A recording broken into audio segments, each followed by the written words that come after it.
జై శ్రీమన్నారాయణ. విశ్వక్సేన గోశాల వనపర్తి. నా పేరు సౌమిత్రి రామాచార్యులు, ఈ గోశాల వ్యవస్థాపకులం. ఇప్పుడు మీరు చూస్తున్న ఈ గోవులన్నీ కూడా రోడ్లపై తిరుగుతున్న గోవులు. ఇవి అందరికీ తెలుసు, ప్రతి ఇండియా మొత్తంలో ఇట్లాంటి గోవులు తిరుగుతూనే ఉంటాయి. అలాంటిది మా కంట కనబడింది. కంటపడినప్పటి నుంచి 2011లో నుంచి ఇట్లాంటి రోడ్లపై తిరుగుతున్న గోవులన్నీ కూడా సేవ చేయడానికి తీసుకొచ్చేవాళ్ళం. తీసుకొచ్చి ఒక్కొక్క ఆవు కడుపు నుంచి 50 కేజీల కవర్లు, 8 కేజీల ఇనుప సామాన్ తీసాం. అలాంటి గోవులన్నీ కూడా తీసుకొచ్చి మన గోశాలలో దాదాపుగా ఇప్పుడు ప్రస్తుతానికి 300 గోవుల పైనే ఉన్నాయి. అప్పుడు మేము రోడ్ల నుంచి తెచ్చినవి దాదాపుగా 100 పైనే ఉండే.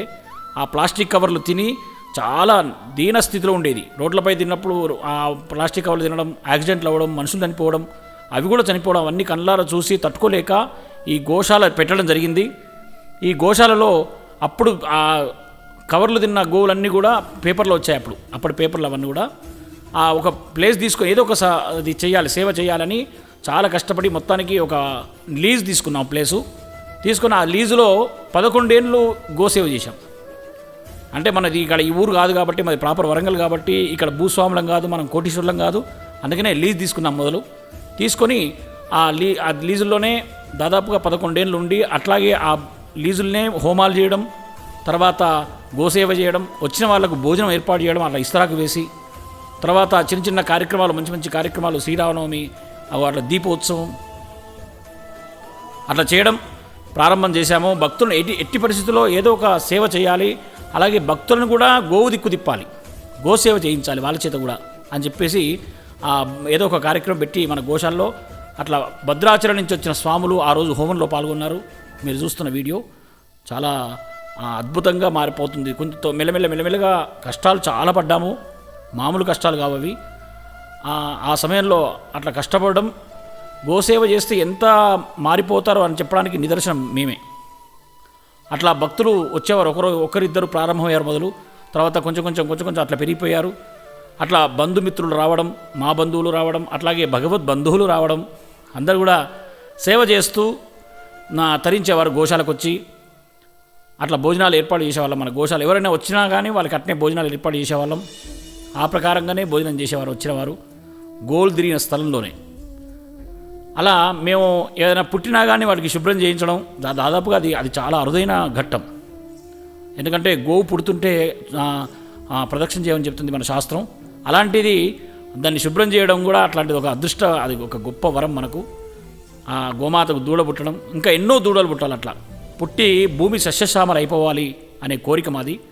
ఇంకా ఎన్నో గోవులను మనం సేవ చేయాలి అనే భావనతో ముందుకెళ్తున్నాం మేము. అలా ప్రతిరోజు బయటికి వెళ్ళి ఆ గోవులు లోపలికి వచ్చేవి. ఆ గోవులు వచ్చి ఆ ప్రదేశంలో అయితే, ఎందుకంటే చెరువులో ఉన్నాం మేము.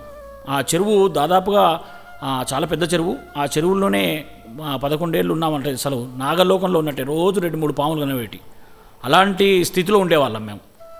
11 ఏళ్ళు ఉన్నాం, ఆ స్థితిలో ఉన్నాం. ఇప్పుడు చూస్తారు, ఇంకా ముందు మీరు అసలు చాలా ఆశ్చర్యపోతారు.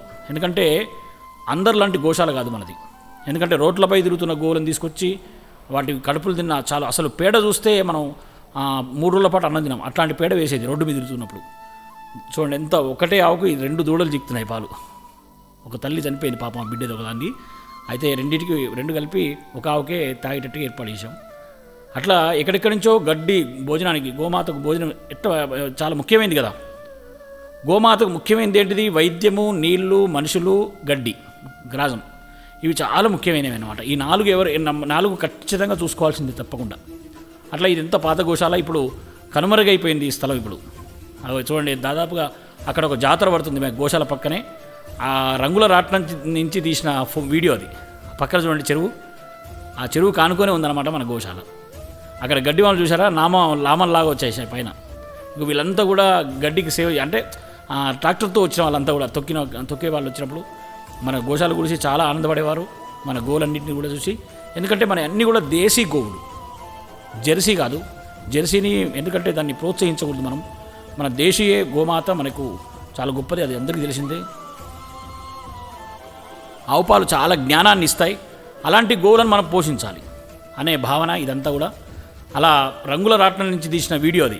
అప్పుడు దాదాపు ఇది కూడా 2012-13 సమయాల్లో తీసిన వీడియో అండి అది. అప్పుడు ఆ లీజు తీసుకున్న ఆ ప్లేస్ అంతా కూడా లీజే. మంచినీళ్ళు పెట్టాము, షెడ్ వేసాము, అట్లా అట్లా ప్రతిరోజు బయటికి వెళ్ళి లోపలికి వస్తాయి. మంచి దానికి మనుషులు కూడా చాలా గొప్పగా పనిచేసేవారు, మన పని వాళ్ళు కూడా. అలా ప్రతిరోజు ఎందుకంటే వాకింగ్ చాలా ముఖ్యమైనది గోమాతకు. ఎందుకంటే ఒకే దగ్గర నిలబడితే చాలా రోగాల బారిన పడతాయి. అది గోవులు ఒకటే కాదు, ఏ ప్రాణైనా సరే కనీసం తిన్నాక కొద్దిసేపన్నా తిరిగి రావాలి, లేకపోతే తిరిగి వచ్చారనే తిని రావాలి. అట్లా ఆ గోమాతలు అట్లా పుట్టాలి, ఇంకెన్నో గోమాతలు పుట్టాలి అని మేము కోరుకుంటూ శుభ్రం ఎప్పుడు గోమాత పుట్టినా మేము సేవ చేసేవాళ్ళం. అలా చూస్తూ వాటికి ఎంతో ఆనందం కలిగేది అనమాట. గోవు పుడుతుందంటే భూమికి ఆనందం, అలాగే మాకు ఆనందమే. ఎందుకంటే గోవు చనిపోతుంటే గోవు మహా ఏడుస్తుందట భూమి, గోవు పుడుతుందంటే పక్క నవ్వుతుందట భూమి. కాబట్టి అలాంటి గోమాతలు ఇంకెన్నో పుట్టాలని మేము కోరుకునే వాళ్ళం. అట్లా భక్తులు వచ్చి గోమాతకు కూడా సేవ చేసి ఏదో వాళ్ళంతుగా పెట్టాలి అనే భావనతోటి వచ్చేవారు. అట్లా మన స్వామీజీ రామ్మోహన్ స్వామీజీ అని చాలా పెద్ద నరసింహస్వామి ఉపాసకుడు, అలాగే హరిరామ హరికృష్ణ స్వామి, అహోబిల జీయర్స్వామి వారు అట్లా అన్నదానం పెట్టేవాళ్ళం. శృంగేరి వారు రావడం, చిన్నజీయర్స్వామి రావడం, అసలు మన గోశాలకు ఇంకా గట్టి ఆశీర్వచనం వచ్చిందనమాట. అట్లా స్వామీజీలు రావడం, ఆ గోమాత చాలా ఇబ్బందులు ఉన్న గోమాత అది. ఇప్పుడు మీకు చెప్పాం కదా, చెరువులో ఉన్నాం మేము. ఆ చెరువులో నీళ్ళు లోపలికి వచ్చేసాయి. ఇప్పుడు కొన్ని వచ్చేసాయి, మళ్ళీ ఒక 2 రోజులు అయిన తర్వాత మొత్తం దాదాపుగా గోమాత కంఠం వరకు వచ్చేసాయి. అంటే మొత్తం మునిగిపోయింది. చూడండి, ఇది కూడా ఇప్పుడు వీడియో వస్తుంది మీకు. ఆ కంఠం మొత్తం చూడండి, మొత్తం గోశాల మొత్తం మునిగిపోయింది. చాలా బాధ కలిగిన సమయం అప్పుడు అది. మేము అసలు ఏడ్చేవాళ్ళం ఇది చూసి. ఎందుకంటే ఎక్కడ పోవాలి, గోమాతలు ఎక్కడ పోవాలని చాలా బాధపడ్డ రోజులు అది. ఇప్పుడు చాలా చాలా ఆనందదాయకంగా ఉన్నాం. ఎందుకంటే అక్కడుండి ఆ స్థలంలోనే ఉండి, లీజులోనే ఉండి రూపాయి పోగేసి ఒక 2 ఎకరాలు కొన్నాం పక్కనే, దగ్గరలోనే, ఒక 100 మీటర్ల దూరంలో. ఆంజనేయ స్వామి పాదాలు మునిగిపోయినాయి చూడండి. ఆ ఘాటు మునిగిపోయిందంటే ఆవులు మునిగిపోయినట్టే అనమాట దాదాపుగా. ఇప్పుడు ఈ గోశాల నుంచి మళ్ళీ ఇప్పుడు ఆ ప్లేస్ 2 ఎకరాలు తీసుకున్నాం కదా, ఆ ప్లేస్లో మొత్తం అక్కడికి వెళ్ళి ఈ గోవులన్నింటినీ కూడా మంచిగా చేయాలి అనే భావనతోటి దిగాము. అప్పుడు ఇదే సమయంలో కరోనా వచ్చింది. ఆ కరోనా సమయంలో అంటే ఇక చెప్పాల్సిన అవసరం లేదు. చాలా ఇబ్బందులు పడుతున్న సమయంలో చాలామంది భక్తులు సపోర్ట్ ఇచ్చారు మనకు. అయ్యో గోవులు ఎట్లున్నాయో, కరోనా సమయంలో చాలా ఇబ్బంది పడుతున్నాయని చెప్పేసి చాలామంది భక్తులు మనకు సపోర్ట్ ఇచ్చారు. అలా కొత్త భూమి చూడండి, ఆ కొత్త భూమిలో ముగ్గేసి గోమాతతో దున్ని తర్వాత ముగ్గు పోసాం. మొట్టమొదటి ముగ్గు ఆ స్థలంలో. షెడ్లు వేయడానికి ముగ్గు వస్తున్నారు మన మేస్త్రులు. అది ఆనందం, మామూలు ఆనందం కాదు. ఎందుకంటే ఆ భూమి దొరకడం చాలా కష్టంగా ఉంది ఈ రోజుల్లో. తెలుసు కదా అందరికీ భూమి ఎట్లా రేట్లు పెరిగిపోయాయో. అలాంటి సమయంలో ఈ భూమి కొన్నాం. ఇప్పుడు అసలు ముట్టుకొని లేని పరిస్థితిలో పెరిగిపోయినాయి ఆ రేట్లు. మేమే ఎంతో అంత సేవగా మాతోనే మొత్తం సరగాలి, మేము కూడా ఇంత సేవ చేయాలి అని మేము కూడా ఏదో వాహనాలు తొలుపుకుంటూ అక్కడ సేవ చేసుకుంటూ ఉండేవాళ్ళం. అట్లా నిర్మాణాలన్నీ కూడా చేసేవాళ్ళం. పని వాళ్ళకు నిర్మాణాలు, గోమాతకు మంచినీళ్ళు, అట్లా షెడ్లు వేసి వాటిని రక్షించాలి. బోర్ వేస్తే బ్రహ్మాండంగా నీళ్లు పడ్డాయి. తర్వాత ఇప్పుడు ఒక 1000 గోవులు తాగే నీళ్లు ఉన్నాయి మన గోశాల్లో. అట్లా ఏర్పాటు చేశాం నీళ్లకు. ఎందుకంటే ఆ పాత గోశాల ఉన్నప్పుడు చాలా నరకం అనుభవించాం నీళ్లకు. ఇప్పుడు ఇక పెద్ద సంపులు కట్టుకున్నాం, ట్యాంకులు కట్టుకున్నాం. ఒక అద్భుతమైన నిర్మాణంగా మారిపోయింది మన గోశాల. అట్లా ఎంతో కష్టపడి అవి వాహనాలు తోలుకుంటూ చాలా అరుదైన ఘట్టాలు ఇవన్నీ కూడా. ఇప్పుడు 2013, 2014, 2015 సమయంలో ఇది. ఒక గోమాత చూడండి, మేము ఆవులు బయటికి వెళ్ళినప్పుడు ఒక గోమాత బావిలో పడిందండి. మాకు వెంటనే ఫోన్ వచ్చింది. ఆ ఫోన్ రాగానే వెళ్ళాం, పరిగెత్తుకుంటూ వెళ్ళేసరికి బావిలో ఒక గోమాత పడిపోయింది. చూశారు కదా, దాన్ని ఎట్లా తీయాలని మస్తు చాలా మదనపడ్డాం. అసలు చాలా కొన్ని దెబ్బలు తాకినాయి గోమాతకు కూడా. ఆ సమయంలో మొత్తానికి తాడు అవి వేసి జేసీబీ పిలిపించుకొని దాన్ని చాలా అతి కష్టం మీద పైకి లాగాం. పాపం దానికి కూడా చాలా ఇబ్బంది కలిగింది. అయినా కానీ ప్రాణం అయితే మిగిలింది బ్రహ్మాండంగా. మళ్ళీ ఇప్పుడు కూడా చాలా మంచిగా ఉంది. అది చూసినా అద్భుతంగా మళ్ళీ బయటకు వచ్చేసింది. అట్లా గోవులు ప్రతిరోజు బయటికి వెళ్ళి ఇప్పుడు ఇది కొత్త గోశాల అన్నమాట. అంటే సొంత గోశాల. అదేమో ఇప్పటిదాకా ఉన్నదేమో లీజు, ఇప్పుడు సొంత భూమిలోకి గోవులు వెళ్ళిపోతున్నాయి. ఇంకా పూర్తి నిర్మాణాలు కాలేదు. అప్పుడు ఒక రూము, తర్వాత ఒక నీళ్ళ తొట్టి కాలే, ఇంకా నీళ్ళ తొట్టి కాలే, అక్కడ ఒక షెడ్ అయింది అంతే. అప్పుడు 2019-2020 సంవత్సరంలో ఈ వీడియో. అలా పట్టువదలని విక్రమార్కుల్లాగా ఈ గోమాత ఎట్టి పరిస్థితుల్లో రక్షించాలి అంటే, ఇప్పుడు గోమాతను రక్షించాలి అంటే ఒక సైనికుడు చేయాల్సిన పని అండి ఇది. నిజంగా ఒక సైనికుడు భారతదేశాన్ని ఎట్లా కాపాడుతున్నాడో గోవును కాపాడడం కూడా ఒక సైనికుడితో సమానం అండి. ఇప్పుడున్న ధర్మాన్ని కాపాడు. ఎందుకంటే గోవును చంపేయడానికి చాలామంది చూస్తున్నారు, రక్షించడానికి కొద్దిమందే చూస్తున్నారు. కాబట్టి ఒక సైనికుడి కంటే గొప్పవాడు నిజంగా గోసేవ చేసేవాడు అని నా అర్థం. ఎందుకంటే ఎంతో కష్టం, గోమాతను రక్షించడం అనేది చాలా కష్టం ఈ రోజుల్లో. ఒకప్పుడు ఉండేది, ప్రతి ఇంట్లో గోవులు ఉండేటివి. కానీ ఇప్పుడు ఉన్న సమయంలో గోవును ఎవ్వరు కూడా దగ్గర కూడా రాణిస్తలేరు, కనీసం పోషణ కూడా చేస్తలేరు. పల్లెటూరు వెళ్ళండి, ఒక్క గోవు కూడా కనబడదు మీకు. ఆ సమయంలో వర్షాలు పడుతున్న సమయము, మమ్మల్ని చాలా పరీక్ష చేస్తున్న సమయాలన్నమాట. గోమాత మమ్మల్ని 11 ఏళ్ళు పరీక్ష చేసింది. ఆ పరీక్షకు ఇప్పుడు నిదర్శనం చూడండి, ఎంత అద్భుతమైన గోశాల మనది. అసలు చూస్తుంటే కళ్ళు కూడా సరిపోతలేవు. ఇప్పుడు అక్కడున్న గోశాల ఎట్లుంది, ఇప్పుడు ఎట్లా గోశాల ఎంత మంచిగా మార్చుకున్నాం చూడండి. అంటే ఇదంతా గోపుతనమే అండి. గోసేవ చేస్తే ఎప్పటికైనా తరిస్తాడని చెప్పడానికి ఇది ఒక నిదర్శనం. అలాగే ఆవు పేడతో తయారీలు చేస్తున్నాం. ఒకప్పుడు ఆవు పేడ ముట్టుకోవాలంటే చాలా చండాలంగా ఉండేది అనమాట. రోడ్డు మీద తిరుగుతున్నాయి అన్నీ తినేటి కదా, ఆ పేడ కూడా అంత గలీజ్ ఉండేది. చాలా చాలా అద్భుత, ఇక మామూలు దాన్ని మాట్లాడుకోవడం కష్టం. అలాంటిది మాకు 12 ఏళ్ళు పట్టింది. మళ్ళీ అది మంచిగా పేడ వేయాలి అంటే 12 ఏళ్ళు పట్టింది అనమాట ఒక గోమాత మంచి పేడ వేయడానికి. ఆ పేడతోటి ఇప్పుడు తయారీలు చేస్తున్నాం చూడండి. గణపతిని తయారు చేస్తాం, ఆవు పేడతోటి గణపతి. దాంట్లో ఏం కలపలేదు, ఇంకా ఒక పేడ తప్ప ఇంకేం లేదు దాంట్లో. అలాంటి సమయంలో ఏదో ఒక గోమాత పేడతోటి ఏదో ఒకటి తయారు చేయాలి అని ఇలా గోమాతతోనే ఆ పేడ, ఆవు పిడకలు, అలాగే ఇటుక పిల్లలు, తర్వాత వినాయకుళ్ళు, సమిదలు, కట్టెలు కూడా తయారు చేశామండి. ఆవు పేడతో కట్టెలు తయారు చేయడం అంటే మామూలు విషయం కాదు. ఆ వినాయకుళ్ళు కూడా అందరికీ చాలా అక్కడికి ఇచ్చేవాళ్ళం. వచ్చి ఇంట్లో పూజ చేసుకొని తులసి చెట్లో నిమజ్జనం చేసుకునేవారు. అది కట్టెలు తయారు చేసే మిషన్. ఆ మిషన్తో కట్టెలు తయారు చేసి చిన్నజీయర్ స్వామివారికి ఒక లారీ కట్టెలు ఇచ్చాం సహస్రాది సమయంలో. తర్వాత భద్రాచలానికి ఒక లారీ కట్టెలు ఇచ్చాం మొన్ననే. అలాంటి సమిదలు తయారు చేయడం అనేది కూడా మామూలు విషయం కాదు, ఒక అద్భుతమైన ఘట్టం అది. అలాగే భక్తులు, ఎంతోమంది భక్తులు వచ్చి గోపూజలు చేసుకున్నారు. వైద్యం చాలా ముఖ్యమైన ఘట్టం అది. వైద్యం చేయడం అనేది మామూలు విషయం కాదు. అలా ఎంతోమంది భక్తులు మన గోశాలకు రావడం, ఏదో ఒక చూడడం, గోశాల ఎంత బాగుంది, ఎక్కడ చూడలేదు ఇంత బాగా అని అనడం అనేది మాకు ఇంకా ప్రోత్సాహాన్ని ఇచ్చింది. ఇంకా మెల్లమెల్లగా నిర్మాణాలు ప్రారంభం చేసుకున్నాము. అలాగే మేము సింగపూర్ కూడా వెళ్ళాం. సింగపూర్లో గోసేవ చేసే వాళ్ళను కూడా ప్రోత్సహించి, అలాగే అక్కడ కూడా గోమాత పూజలు కూడా పెట్టాం. గోమాత వైభవం చెప్పడం అలాగే ఎంతోమంది మన గోశాలకు రావడం. అట్లా మహాలక్ష్మి యాగం చూడండి ఎంతమంది వచ్చారు. అట్లా మా పని వాళ్ళకు వస్త్రాలు ఇవ్వడం, మా బంధుమిత్రులు ఈ పూజలో పాల్గొనడం, కార్యక్రమాల్లో పాల్గొనడం, మా మంచిళ్ళ తొట్టి ప్రారంభం చేయడం. అట్లా ఇది స్థపతి గారు, మన చిన్నజీయర స్వామి ఆశ్రమం మొత్తం నిర్మాణం చేసింది, సహస్రాబ్ది నిర్మాణం చేసిందంతా కూడా ఆ స్థపతి గారే. అలాగే ఇది సింగపూర్లో గోమాతను ఉద్దేశించి మాట్లాడుతున్న సమయం ఇది.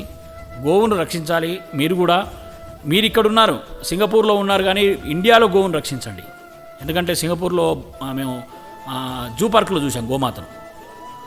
కొన్ని రోజులు మన దగ్గర కూడా జూ పార్కులోనే అయితే, ఒకవేళ మనం రక్షించకపోతే సింగపూర్లో ఎట్లా గోమాతల జూ పార్కులో ఉందో మనం కూడా జూ పార్కులో పెట్టుకోవాల్సి వచ్చిన సమయం కూడా వస్తుంది మనం పట్టించుకోకపోతే. కాబట్టి అట్లా మన వంతుగా పుట్టినందుకు ఏదో ఒక సాహసం చేయాలి అని దీంట్లో దిగాం. అట్లా గడ్డి తీసుకురావడం, తర్వాత నిత్యాన్నదానం బీదలకు, తర్వాత గోశాల సిబ్బందికి, ఎవరైనా మన గోశాల చూడడానికి వచ్చిన వారికి, అంటే పర్యాటకులకు, వారికి భోజనం ఉంటుంది మన గోశాలలో ఎప్పటికీ. ఆవులు ఎప్పుడు ప్రతిరోజు బయటికి వెళ్తాయి, మీకు చెప్పాం కదా. బయటికి వెళ్ళి వాటి ప్లేస్లో అవి నిలబడతాయి. ఇప్పుడు చూడండి ఎంత అద్భుతంగా సీనరీ ఇది. బయటికి ప్రతిరోజు 365 రోజులు బయటికి వెళ్తాయి. బయటికి వెళ్ళి మళ్ళీ లోపలికి వచ్చే సమయంలో ఏ ప్లేస్లో పోయి ఆ ప్లేస్లో నిలబడతాయి. అవి ఎవరి స్థలంలో వాళ్ళు నిలబడతారనమాట గోమాతలు. అంత సిస్టమేటిక్గా ఉండేది మన గోశాల. మనకు భద్రాచలం నుంచి రాములవారు మన గోశాలకు వచ్చారు. ఎందుకంటే వీలైనంతవరకు భక్తుడి దగ్గరికే భగవంతుడు వస్తాడని చెప్పడానికి నిదర్శనం ఇది.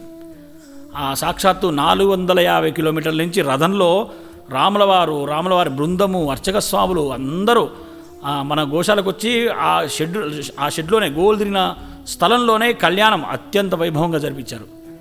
వీరు లండన్లో ఉంటారు. వారి పిల్లల్ని గోసేవ చేయించడానికి అట్లా పేడ తీయడానికి తీసుకొచ్చారు మన గోశాలకు. వారు ఆ లండన్లో ఉండి ఇట్లా చేయడం అనేది మామూలు విషయం కాదు. మన వాళ్ళైతే ముక్కు మూసుకొని వచ్చే రోజులు వస్తున్నాయి. మన పిల్లలు అంత గోశాలకు కూడా దగ్గరికి కూడా తీసుకొస్తలేరు. ఆ గోశాలలోనే మేము ఎప్పుడు కూడా అలానే భోజనం పెడతాం. ఎవరు వచ్చినా సరే, ఎంత పెద్దవారు రానండి, ఎవరు రానండి, ఇస్తరాకేసి భోజనం పెడతాం. 1000 మంది వచ్చినా సరే, 1000 మంది తింటున్నారు ఇప్పుడు దాదాపుగా. అట్లా ఎవరు వచ్చినా ఆ ఇస్తరాకి వేసి భోజనం పెడతాం. గోమాతకు పూజ జరుగుతుంది, మంగళహారతి ఇస్తున్నారు. ఇలా ప్రతి చోట గోవులు పోషింపబడాలి, ఇట్నే పూజలు అందుకోవాలి. అట్లే గోశాలలు కూడా దినదినాభివృద్ధి అయ్యి రైతుల దగ్గర కూడా గోవులు ఉండాలి అనే భావన. బీదవారికి కూడా మన గోశాలలోనే వారి వస్త్రదానం కూడా చేస్తుంటాం. అప్పుడప్పుడు ఏదైనా ఒక పిల్లలు కనబడగానే వాళ్ళందరినీ కూడా పిలిపించి వాళ్ళకి పాపం చీరలు బట్టలు సరిగ్గా లేవు. అలాగే మన గోశాలలో సీతారాముల కళ్యాణం పచ్చిగడ్డితోటి అలంకరణ చూడండి, మొత్తం పచ్చిగడ్డి. ఎందుకంటే అడవిలో జరుగుతున్నట్టు ఉండాలని పచ్చిగడ్డితో అక్కడ చేసి దాంట్లో ఆ పచ్చిగడ్డి అంతా కళ్యాణం అయిపోయిన తర్వాత పచ్చిగడ్డి గోమాతలకు వేసేవాళ్ళం. అట్లా 2 విధాలుగా ఉపయోగపడేటి. బీదవారికి దశదానాలు చేశాం. గొడుగులు, చెప్పులు, చెద్దర్లు, కుండలు, ఇసనకర్రలు, ఇట్లా ముత్తైదులకు చీరలు, ఇవన్నీ కూడా దానం చేసేవాళ్ళం. అప్పుడప్పుడు ఇట్లాంటి కార్యక్రమాలు కూడా చేస్తుంటే గోవు దిక్కు తిరగాలి. ఏం చేసినా ఏదో ఒక కార్యక్రమం చేసి మనుషులను గోవు దిక్కు తిప్పాలి, గోసేవ చేయించాలి, గోవును బతికించాలి. ఇదే మా పని. ధర్మాన్ని నిలబెట్టాలి, భూమి ఆనందంగా ఉండేటట్టు చేయాలి. భూమి ఎప్పుడు ఆనందంగా ఉంటుందా అంటే గోవు బతుకుతున్నప్పుడే. గోవు ఎప్పుడు చనిపోతుందో భూమి కూడా ఏడుస్తూ ఉంటుంది అని అందరికీ తెలుసు. కాబట్టి తప్పనిసరిగా అందరూ కూడా గోసేవ చేయాలనే భావన మాకు కలిగి ఇట్లా స్వామీజీలను కూడా చిన్నజీయర స్వామి అట్లాంటి స్వాములు ఎంతోమంది మమ్మల్ని ఆశీర్వదిస్తేనే ఇక ఇంత కార్యక్రమం చేయబడుతున్నాం. పెద్ద పెద్ద స్వామీజీలు మన కోసం వచ్చారు, మన గోశాల చూశారు, చాలా ఆనందపడ్డారు. మేము ఎప్పుడు కూడా ఇట్లాంటి గోశాల చూడలేదని కూడా చాలామంది అన్నారు స్వామీజీలు. ఎందుకంటే రోడ్లపై తిరుగుతున్న గోమాతను రక్షించడం అనేది మామూలు విషయం కాదు. అలాంటి కార్యక్రమం వద్దిపర్తి పద్మాకర్ గారు వచ్చారు, నిత్యాన్నదానం ప్రారంభం చేశారు వారు. అట్లా ఎన్నో మంది స్వామీజీలు మన గోశాలకు వచ్చి ఆనందపరిచారు మమ్మల్ని. గోవులను ఇంకా ముందుకు వెళ్ళేటట్టుగా ఆశీర్వదించారు.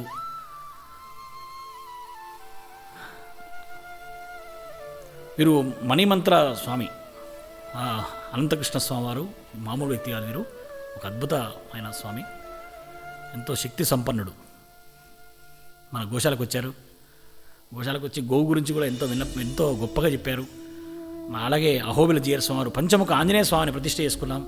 ధైర్యానికి, మన గోశాల ధైర్యానికి, మన గోశాల భక్తులు ధైర్యంగా ఉండాలి. అలాగే గోసేవ ఇంకా ముందుకు వెళ్ళాలి అంటే ఆంజనేయ స్వామి ఎంతో శక్తి ఇస్తాడు మనకు.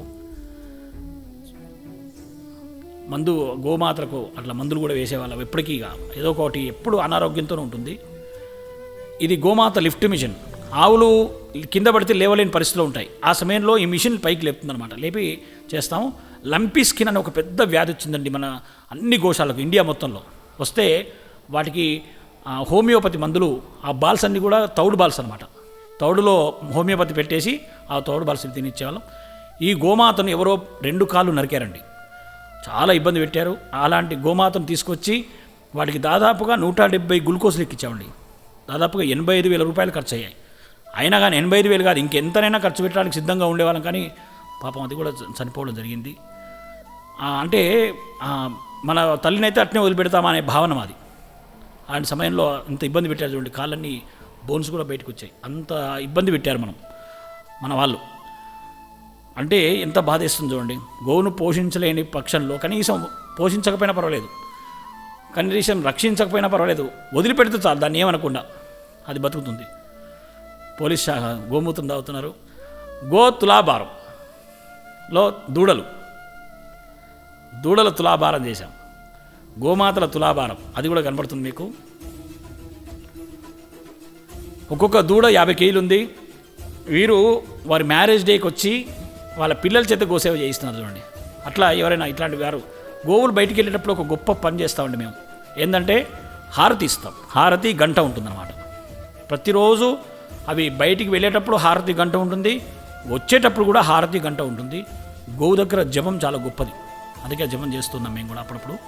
అలాగే గోశాలలో కూడా వాళ్ళు 50వ సంవత్సరం మ్యారేజ్ డే జరుపుకున్నారు, శుభకార్యాలు కూడా. ఈమె కూడా వేరే దేశంలో ఉంటుంది. ఆమె కూడా వచ్చి గోసేవ చేస్తుంది. అట్లా మన గోశాలలో మొక్కలు నాటడం, తర్వాత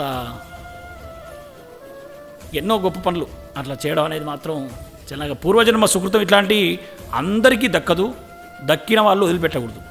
సంకల్పం వచ్చిందంటే గోసేవ చేస్తూనే ఉండాలి. ఏదైనా పండుగలు వచ్చాయంటే అన్ని తట్టలలో నైవేద్యం పెట్టి అందరికీ అన్ని గోవులకు ఒకేసారి తినిపిస్తాం అనమాట. ఏదైనా ముఖ్యమైన పండుగలు ఉంటాయి కదా, ఆ సమయంలో అన్ని గోమాతలకు ఒకేసారి నైవేద్యం. అక్కడ డాక్టర్ గారు మన గోశాలను చూసి మెచ్చుకొని మనకు ఆ హైదరాబాద్ పిలిచి వారు సన్మానం చేశారు. సన్మానం అంటే మాకు పెద్దగా ఇష్టం ఉండదు, ఎందుకంటే మనం భగవంతుడు మనకు సన్మానం, ఇది గోమా సేవ చేయడమే ఒక పెద్ద సన్మానం. వీరు మన గోశాలకు మంచి ఇంజనీర్లు, మన గోశాలకు మస్తు సేవ చేశారు వాళ్ళు. మన గోశాలకు చిన్నజీయర్ స్వామివారు వచ్చిన సమయం ఇది. చాలా అద్భుతంగా అలంకరిస్తూ రోడ్లు వేశాం, చిన్న చిన్న రోడ్లు. ఎందుకంటే చిన్నజీయర్ స్వామి రావడం అంటే మామూలు విషయం కాదు. అలాంటిది వచ్చి మన గోశాలలో ఎంతో మెచ్చుకున్నారు. ఇలాంటి గోశాలు నేను ఎక్కడ చూడలేదు, ఎన్నో గోశాలు చూశాం కానీ ఇట్లాంటి గోశాలు, ఎందుకంటే రోడ్లపై తిరుగుతున్న గోమాతను రక్షించడం అనేది మామూలు విషయం కాదని చెప్పి ఆశీర్వదించారు. అలాగే వీరు అమెరికాలో ఉంటారు. అమెరికాలో వాళ్ళ పిల్లల చేత కూడా శుభ్రం చేయించారు. గోశాలంతా కూడా వారు శుభ్రం చేశారు. అలాగే వీరు హైదరాబాద్ నుంచి వచ్చి గోమాతలకు హారతి ఇస్తున్నారు. స్వామీజీ ఈయన తిరుపతి స్వామి, ఈయన అమెరికాలో ఉంటాడు. మన గోశాల చూసి వాట్సాప్లో చూసి వచ్చి గోశాల హారతి ఇస్తూ ఒకరోజు ఉండిపోయారు. అలాగే భద్రాచల రాముల వారికి మనం ఒక లారీ సమిధలు ఇచ్చాం. మొన్ననే శ్రీరామనవమికి 2023 జరిగిన కళ్యాణంలో ఒక లారీ సమిధలు, ఇప్పుడు పోతున్న లారీ అదే. ఈ లారీ మొత్తం అక్కడికి భద్రాచలానికి పోయి అక్కడ హోమాలు 12 రోజుల పాటు హోమం జరిగింది. అలాగే గరుకు స్తంభం, గోమాతకు గరుకు స్తంభం అంటే చాలా విశేషమైంది. అది గోక్కోవడానికి చాలా ఉపయోగపడుతుంది. ఇప్పుడు ఆ గరుకు స్తంభానికి పాలాభిషేకం చేస్తూ ఉన్నారు వారు. వీడు హైదరాబాద్ నుంచి వచ్చి గరుకు స్తంభ ప్రతిష్టాపన చేశారు. ఆ ప్రతిష్టాపన చేస్తున్న సమయంలోనే గోమాత దూడ పుట్టింది. వారి ఆనందానికి అవధులు లేవు. అలాగే కుక్కల్నే కాదు, కారులో తీసుకుపోవడం, బండి మీద తీసుకుపోవడం, గోమాత దూడలను కూడా తీసుకుపోవచ్చు అని మనం నిరూపించామన్నమాట మన గోశాలలో. చూడండి గరుకు స్తంభానికి గోమాత ఎట్లా గీక్కుంటుందో చూడండి.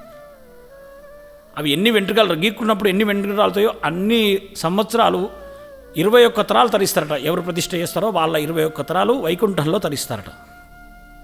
అవి ఎంత ప్రేమగా భక్తిగా వేసి పూజ చేస్తూ వస్త్రం వేసి ఎంత ప్రేమతో చూపిస్తుంది చూడండి గోమాత మీద. అలాగే ఇది ఒక పెద్ద ఘట్టం అండి. ఇది గోమయ సమిధలు ఆవు పేడతో చేసిన కట్టెలతోనే దహన సంస్కారాలు చేశారు. మనం ఇప్పటికీ 2 చేశామన్నమాట. ఇలా వైకుంఠమే పోతాడనమాట. గంధపు చెక్కల కంటే 1 కోటి రెట్లు ఎక్కువ అనమాట ఇది. అట్లా ఒక 400 కట్టెలు అయితే ఒక మనిషి దహన సంస్కారాలు అయిపోతాయి. అది మేము మన గోశాల నుంచి ఇస్తుంటాం. కాబట్టి ఇది కూడా పెద్ద చాలా అద్భుతమైన ఘట్టం ఇది. మన గోశాల మొదటి నుంచి గేటు దగ్గర నుంచి చూపిస్తున్నాం. ముందుగా ఈ పని వాళ్ళ రూమ్స్ ఇవి, తర్వాత స్వామీజీ ఉండడానికి ఇల్లు, అది చనిపోయిన తర్వాత తీసుకునే కార్యక్రమాలు చేసుకోవడానికి ఒక బిల్డింగు, ఇట్లా సమిధలు, తులాభారము ఇప్పుడు చూశారు కదా, గో తులాభారము, మనల్ని ఆశీర్వదించడానికి పంచముఖ ఆంజనేయ స్వామి వారు, అదొక గెస్ట్ రూము. గోశాల ఎప్పుడు ఇట్లాగే శుభ్రంగా నీట్గా ఒక్క ఈగ కనబడదు. మీరు గోశాలకు వచ్చి చూడండి, ఒక ఈగ కానీ ఒక దోమ కానీ కనబడదు. ఇదే ఆశ్చర్యం. అసలు ఒక 2 గోవులు ఉన్నాయంటేనే, లేకపోతే 2 బర్రెలు ఉన్నాయంటేనే ఇంటి నిండా ఈగలే ఉంటాయి. అలాంటిది ఒక్క ఈగ కూడా కనబడదు మీకు మన గోశాలలో. అదొక గొప్ప విషయం. వీరు రాజుగారు ఒంగోలు మన గోశాలకు ఎంతో సపోర్ట్ ఇస్తున్నారు. చాలా గ్రేట్ అసలు. అలాగే ఆ అమ్మాయి చూడ ఎంత ప్రేమతో ఎత్తుకుంది దూడను. మస్తు బరువు ఉంటుంది అది. మా ఇంట్లో ఆవు ఇది. మా ఇంట్లో ఒక ఆవు దూడ ఉంటుంది. ఒక వేద పిల్లవాడు, వేదం చదువుకునే పిల్లవాడు. ఇది గోమాత తులాభారం ఎంత పెద్ద ఉంది చూడండి. 700 కేజీలు ఉంది ఈ ఆవు. ఆ 700 కేజీలకు ఒక భక్తురాలు వాళ్ళ బిడ్డ పేరు మీద, అంటే వాళ్ళ బిడ్డ పుట్టినరోజు అయితే దాన, తౌడు, బెల్లము, ఉల్వలు, మొక్కజొన్నలు ఇవన్నీ కలిపి చేసిందనమాట. ఏది ఆ పక్కన అది కూడా గోమాత తినేదే. ఎప్పుడు ఇలాగే సేవ చేస్తూ ఉండాలి. ఇంకా గోశాల ఎన్నో నిర్మాణాలు జరుగుతున్నాయి కాబట్టి అందరూ కూడా సహకరిస్తారని కోరుకుంటున్నాము. ఇప్పుడు వెటర్నరీ హాస్పిటల్ కట్టుకుంటున్నాము. అందరూ కూడా సహకరించండి. జయ శ్రీమన్నారాయణ.